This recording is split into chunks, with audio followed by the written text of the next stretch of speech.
The movies were perfect. Or were they?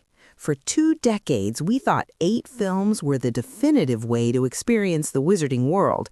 But as HBO prepares to reopen the gates of Hogwarts for a decade-long TV series, we have to ask, is this a cash grab or the faithful adaptation fans have actually been waiting for since 1997? Grittier, darker, deeper, the HBO treatment. This is where everything changes. When people say HBO quality, they're not just talking about bigger budgets. They're talking about a completely different storytelling philosophy. Think about the difference between the original Harry Potter films and shows like House of the Dragon or The Last of Us. It's not just darker lighting, it's deeper emotion, slower tension, and consequences that actually linger.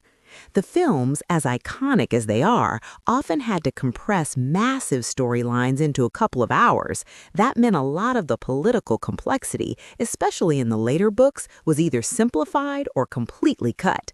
But a long-form HBO-style series, that's where the real magic happens. Now imagine this. The Ministry of Magic isn't just a backdrop. It feels like a corrupt, suffocating government.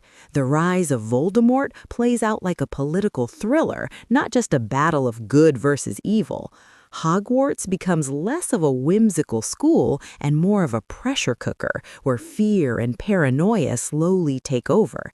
This is exactly what shows like House of the Dragon excel at: power struggles, moral ambiguity, and characters making choices that don't have clean outcomes. And The Last of Us? It proves that fantasy and emotional storytelling can hit harder when you give scenes time to breathe.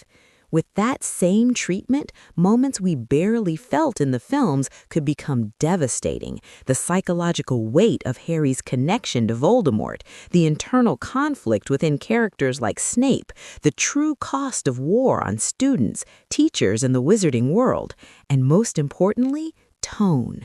The movies often balance darkness with a sense of wonder, keeping that family-friendly edge. But an HBO adaptation could lean fully into the later book's identity, war drama wrapped in fantasy, less kids discovering magic and more a world on the brink of collapse. If done right, this wouldn't just feel like a remake. It would feel like the version of Harry Potter that grew up with its audience. And now I want to hear from you. Would you actually want a darker HBO-style Harry Potter series, or do you think the magic of the original films should be left untouched? Drop your thoughts in the comments. Are you excited, skeptical, or somewhere in between? If you enjoyed this breakdown, make sure to like the video, subscribe, and turn on notifications so you don't miss the next deep dive. And trust me, this is just the beginning.